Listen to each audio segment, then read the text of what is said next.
Time ना अपने teacher की याद आ रही है कि वो कैसे यूज़ करते थे व्हाइट बोर्ड। और ये नवा नवा करके ना मेरे को टाइम टेबल की दिक्कत आ रही है। मैं अभी भी देखिए टाइम ना 8:30 हो रहे हैं, तो मैं अपनी मर्ज़ी से रीडिंग लाने लग जाती हूँ कभी भी जब मेरा मन करता है।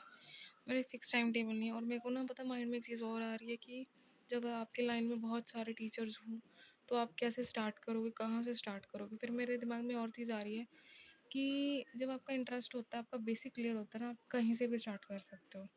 ये चीज़ें भी आ रही हैं। तो देखो मैं यहाँ पे टाइप्स ऑफ इन्वेस्टमेंट की बात कर रही हूँ, दिख रहा है? टाइप्स ऑफ इन्वेस्टमेंट दिख रहा होगा तो ध्यान से देख लीजिए कितनी टाइप्स की होती हैं।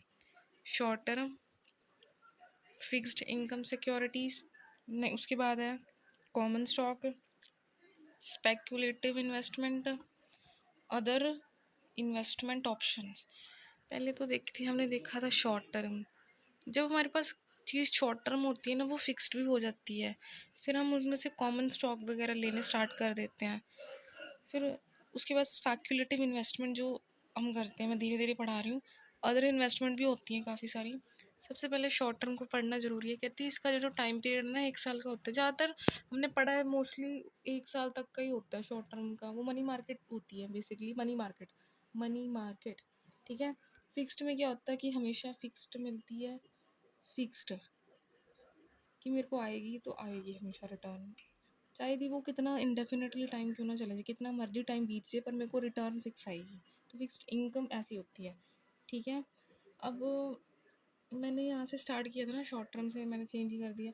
शॉर्ट टर्म की फीचर क्या है कि लो रिस्क है, क्योंकि शॉर्ट टर्म है 1 साल तक का, कोई बात नहीं।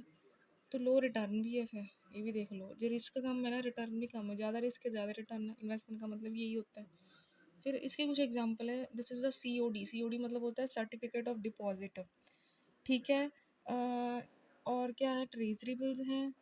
ये इतना डीपली में पढ़ाने वाला टॉपिक नहीं है। ट्रेजरी बिल्स आपको पता होगा, जो बैंक्स में ट्रेजर वगैरह होते हैं उसके लिए बिल इशू किए जाते हैं। जैसे गोल्ड हो गया, सिक्योरिटीज़ हो गया, लाइक और हमारे बॉन्ड्स हो गए, उस पर बिल इशू करके दिया जाता है। और कमर्शियल पेपर्स तो पता ही है। कमर्शियल पेपर्स क्या होते हैं बेसिकली, जितने भी हमारे डॉक्यूमेंट्स हैं वो कमर्शियल पेपर में ही आए जाते हैं। Bank of the banker acceptance, ये ये एग्जांपल को ध्यान से देखेंगे ना। सर्टिफिकेट ऑफ डिपॉजिट ये आगे आएगा डिटेल में। ट्रेजरी बिल्स भी डिटेल में आएगा आगे। कमर्शियल पेपर है, सर्टिफिकेट ऑफ डिपॉजिट हो गया, बैंकर की एक्सेप्टेंस लास्ट में बहुत इंपॉर्टेंट है। ये सारे डॉक्यूमेंट्स अगर आपके पास है ना, तो लास्ट में एक्सेप्टेंस भी ज़रूरत होती है बैंकर की, जहाँ पे आप जा रहे हो इन्वेस्ट करने के लिए। आप ये चीज़ ध्यान रख लीजिए, जब आपने शॉर्ट टर्म इन्वेस्टमेंट करनी है तो आपके पास ये सारे डॉक्यूमेंट्स होने चाहिए। लाइक सर्टिफिकेट ऑफ डिपॉजिट होना चाहिए, ठीक है, ट्रेजरी बिल होना चाहिए, कमर्शियल पेपर होने चाहिए, बैंकर एक्सेप्टेंस तो आप एंड में मिल ही जाएगी।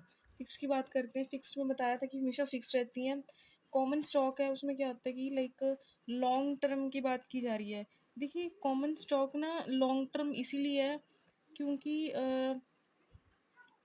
ये वही कहते हैं इन्वेस्टर्स प्रेफर करते हैं जिनकी इनकम ना प्रेडिक्टेबल होती है। प्रेडिक्टेबल क्या होता है, जिनको पता होता है, जिनको प्रेडिक्ट किया होता है कि मेरी इनकम इतनी आने वाली है, इतनी हो सकती है।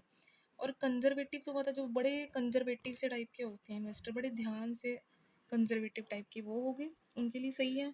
और लॉन्ग टर्म प्रेफरेबल स्टॉक है। लॉन्ग टर्म प्रेफरेबल स्टॉक का मतलब होता है कि भाई लॉन्ग टर्म तक है इसमें। फिर इसमें लॉन्ग टर्म बहुत लंबे टाइम तक, जैसे मैंने काफ़ी टाइम तक किया है ना, फिर इसको कॉमन स्टॉक में इसको यूज़ कर रही हूँ। कॉमन मतलब होता है जो ज़्यादा यूज़ हो गया, तो फिर लॉन्ग टर्म तक यूज़ करेंगे उसको। मैंने सिर्फ थ्योरेटिकल पॉइंट से लेके चल रही हूँ। आई नो इसके बेसिक्स क्लियर होने चाहिए। बेसिक क्लियर करवाना मेरा खुद का काम है, तो प्लीज़ ध्यान से पढ़िएगा। कॉमन स्टॉक आपको समझ आ रहा है। स्पेक्युलेटिव इन्वेस्टमेंट, इन सब के बाद स्पेकुलेटिव इन्वेस्टमेंट आती है, फिर आती है अदर इन्वेस्टमेंट। अगर आपको ये नहीं करना तो आपके पास अदर भी आ जाएगा। ठीक है।